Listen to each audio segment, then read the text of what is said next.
아버지 이름 앞에 이런 말이 붙었습니다. 왕비시에 연루된 조선 장교. 나라가 무너지던 새벽 궁궐 쪽으로 걸어간 사람. 조선을 떠나 일본으로 도망친 사람. 그런 아버지를 둔 아들이 있었습니다. 그 아들은 평생 그 이름을 안고 살았습니다. 일본에서는 조선인의 피를 가졌고 조선에서는 을미사변 협력자의 아들이었습니다. 어느 쪽에서도 편하게 숨쉬기 어려운 자리였습니다. 그런데 훗날 이 아들은 한국으로 돌아옵니다. 해방된 지 얼마 되지 않은 나라. 씨앗도 기술도 밥상도 아직 가난했던 나라. 아버지는 조선을 떠났고 아들은 돌아왔습니다. 아버지는 궁궐의 길에 이름을 남겼고 아들은 박고랑의 이름을 남겼습니다. 이 이야기의 아버지는 우범선, 그 아들은 우장춘입니다. 한 집안 안에 칼과 씨앗이 같이 놓였습니다. 그 칼은 조선의 궁궐을 향했고 그 씨앗은 해방된 한국의 밭으로 갔습니다. 1895년 10월 8일 새벽, 경복궁 쪽으로 사람들이 움직였습니다. 일본인 낭인들만 있던 것이 아니었습니다. 일본군 수비대도 있었고 그 움직임에 가담한 조선 군인들도 있었습니다. 그중 한 사람이 우범선이었습니다.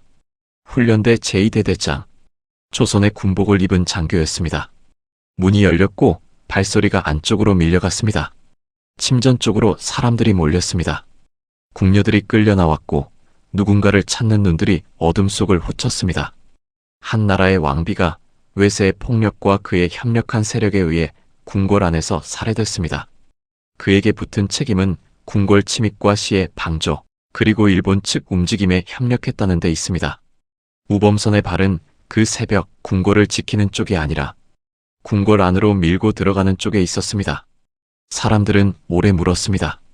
어떻게 조선 군인이 조선 궁궐을 향해 걸어갈 수 있었나?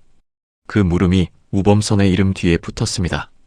을미사변의 조력자, 왕비시의 사건에 이름이 남은 자. 그 이름은 그의 생전보다 더 오래 살아남았습니다. 을미사변 뒤 조선은 끓었습니다. 궁궐이 뚫렸고 왕비가 죽었습니다. 고종은 공포 속에 놓였습니다. 그 뒤 단발령까지 이어지자 민심은 더 거칠게 뒤집혔습니다. 산으로 들어간 사람도 있었습니다. 칼을 든 의병도 생겼습니다. 우범선은 조선에 오래 남아있을 수 없었습니다. 그에게는 체포령이 내려졌고 그는 일본으로 망명했습니다. 조선을 떠난 겁니다. 일본 땅에서 그는 새 삶을 만들려 했습니다. 일본 여성 사카이 나카와 가정을 꾸렸고 아이도 태어났습니다. 겉으로 보면 살아남은 사람처럼 보였습니다. 조선에서 도망쳤고 일본의 보호 아래 몸을 숨겼고 가족까지 얻었습니다. 그런데 도망은 이름을 지워주지 못합니다. 사람은 국경을 넘을 수 있어도 자기가 남긴 일을 넘지는 못합니다. 1903년 우범선은 일본에서 살해됩니다. 그를 죽인 사람은 조선인 고영근이었습니다. 고영근은 을미사변의 책임을 묻겠다는 뜻을 품고 우범선을 찾아간 인물로 알려져 있습니다. 우범선은 조선에서 생긴 원한 때문에 일본 땅에서 죽었습니다. 망명은 피신이었지만 끝은 피신이 아니었습니다. 그때 어린 아들이 있었습니다. 우장춘. 아버지가 죽었을 때 그는 아직 어렸습니다. 을미사변이 무엇인지, 명성황후라는 이름이 왜 사람들 사이에서 쉽게 꺼내기 어려운 이름인지, 자기 아버지가 왜 죽어야 했는지 제대로 알 수 없는 나이였습니다.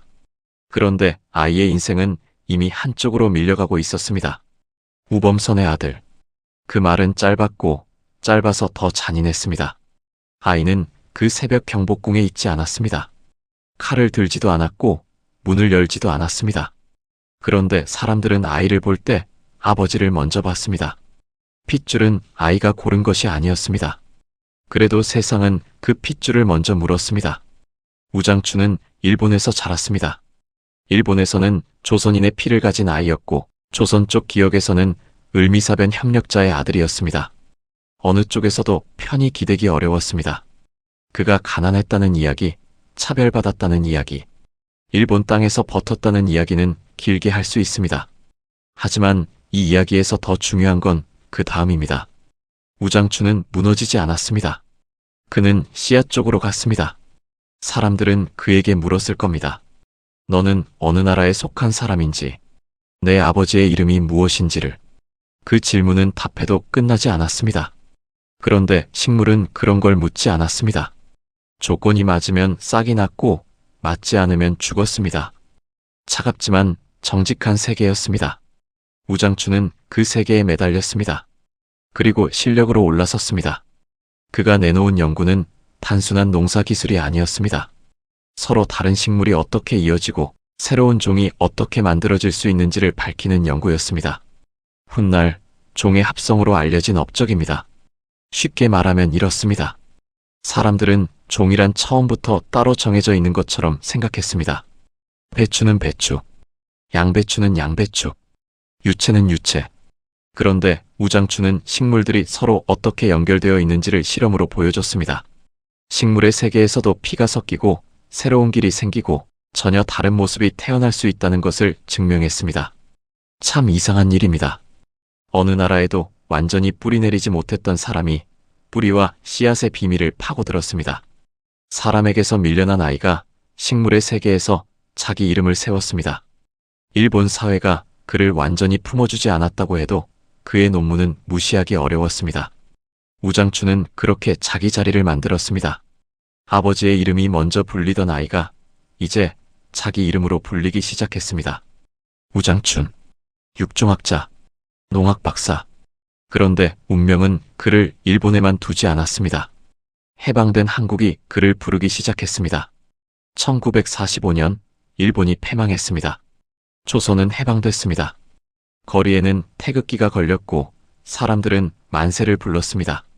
그런데 해방은 바로 밥이 되지 않았습니다.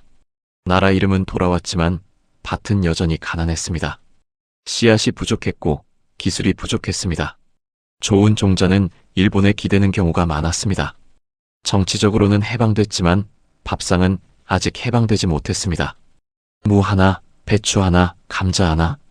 지금은 흔해 보이는 것들이 그때는 사람 목숨을 붙들었습니다. 겨울을 버티는 음식, 가난한 집 밥상에 남는 마지막 힘. 그 씨앗을 남에게 기대야 한다면 독립은 아직 반쪽이었습니다. 그때 한국이 떠올린 사람이 우장춘이었습니다. 일본에서 인정받은 육종학자, 조선인의 피를 가진 과학자, 한국 농업에 필요한 사람. 그런데 이름을 부르는 순간 그림자도 같이 왔습니다. 우범선의 아들, 을미사변 협력자의 아들, 왕비시의 방조의 이름이 남은 사람의 아들. 한국 입장에서도 쉽지 않은 선택이었을 겁니다. 불러야 하는 사람인데 부르기 불편한 이름이었습니다. 우장춘도 쉬웠을 리 없습니다. 일본에는 가족이 있었습니다. 쌓아 올린 연구자의 삶도 있었습니다. 한국은 낯선 나라였습니다. 말도 완전히 익숙하지 않았습니다. 사람들의 시선도 따뜻하기만 하지는 않았을 겁니다. 그리고 그곳에는 아버지의 죄가 기다리고 있었습니다. 그런데도 그는 왔습니다. 1950년 우장춘은 한국 땅을 밟았습니다. 그가 실제로 아버지의 죄를 갚으려고 돌아왔다고 단정할 수는 없습니다. 사람 속은 기록 몇 줄로 못 박을 수 없습니다.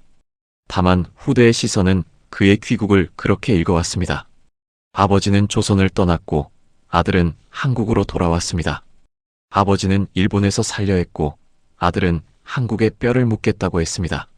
같은 피가 정반대 방향으로 흘렀습니다. 우장춘 하면 많은 사람이 떠올리는 것이 있습니다. 씨 없는 수박.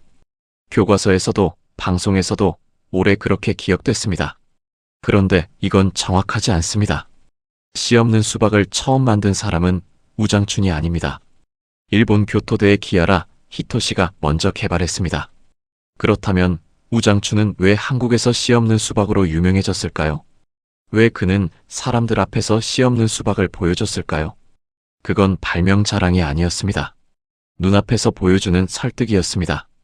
기술을 믿지 못하던 사람들에게 보여준 가장 강한 증거였습니다.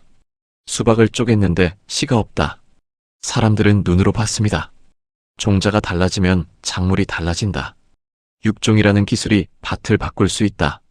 설명 100마디보다 수박 한 통이 빨랐습니다. 우장춘은 사람들의 믿음을 바꿔야 했습니다. 농민들은 새 종자를 쉽게 받아들이지 않았습니다. 그 마음도 당연합니다. 농사는 모험이 아닙니다. 씨앗 하나 잘못 믿었다가 한 해를 망치면 가족이 굶습니다. 말로 설득할 수 없었습니다. 밭에서 보여줘야 했습니다.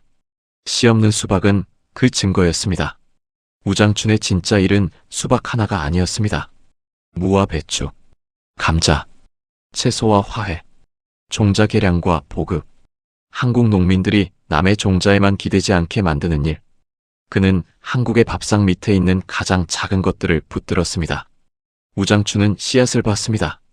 그 작은 것이 없으면 나라는 밥상에서부터 흔들립니다. 씨앗을 남에게 기대면 밥상도 남의 손에 잡힙니다. 그는 그걸 알았습니다. 그래서 밭으로 갔습니다. 누군가는 여전히 그를 우범선의 아들로 보았을 겁니다. 그 이름은 쉽게 지워지지 않았습니다. 그런데 우장춘은 그 이름을 길게 해명하지 않았습니다. 자기 처지를 설명하며 동정을 구하지도 않았습니다. 그냥 씨앗을 남겼습니다. 말보다 오래 남는 대답이었습니다.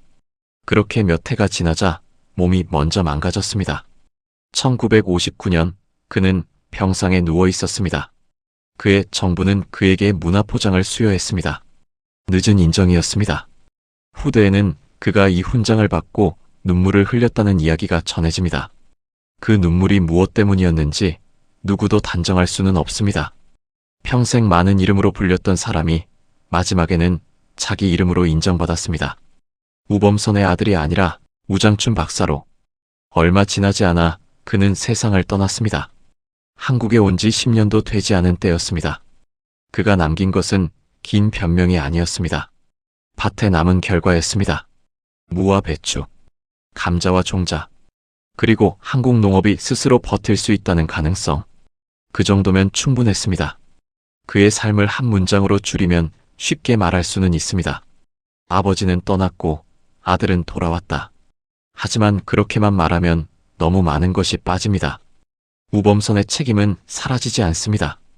그 새벽 경복궁으로 향했던 발걸음은 그의 이름 뒤에 남아 있습니다. 우장춘의 삶도 아버지의 죄를 대신 갚는 이야기로만 묶일 수 없습니다.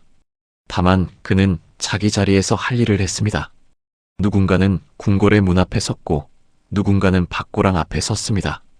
역사는 가끔 한 집안에 이렇게 다른 두 장면을 남깁니다. 같은 피에서 나온 두 이름, 같은 시대가 밀어낸 두 선택. 하나는 새벽에 끝났고 하나는 흙 위에서 오래 자랐습니다.